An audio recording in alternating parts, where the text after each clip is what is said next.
আমাদের আজকের নিবেদন প্রথমে কবি পূর্ণেন্দু পত্রীর লেখা কথোপকথন এবং পরে কবি শ্রীজাত বন্দ্যোপাধ্যায়ের লেখা বর্ষার প্রিয় চিঠি।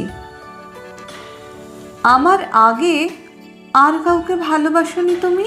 কেন বাসবো না? অনেক।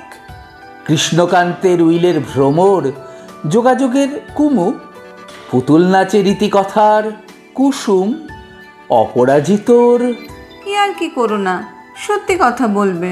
রোগা ছিপছিপে যমুনাকে ভালোবেসেছিলাম বৃন্দাবনে, পাহাড়ি ফুলটুংরিকে ঘাটশিলায়, আর দজ্জাল যুবতী তোরসাকে জলপাইগুড়ির জঙ্গলে। আর সেই বেগম সাহেবা, নীল বোরখায় জরির কাজ, নাম চিল্কা। আবার বাজে কথার আড়াল তুলছো? বাজে কথা নয়, সত্যি। এদের কাছ থেকেই তো ভালোবাসতে শেখা। আমারও বৃষ্টি তোমারই জন্য নামে, ছাতা উড়ে গেছে, বর্ষাতি গায়ে নেই।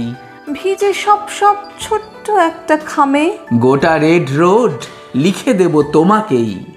চিরকালই নেই ভালোবাসা আর মেঘ, বয়ে নিয়ে যায় বর্ষার প্রিয় চিঠি।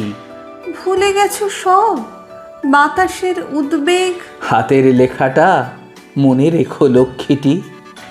এ গান আমার শ্রাবণে শ্রাবণে ফেরে, আষাঢ়ে গল্পে সাক্ষী তো ছিল সেই। আমরা গিয়েছি সময়ের কাছে হেরে, শুধু বৃষ্টির কোনো বিকল্প নেই।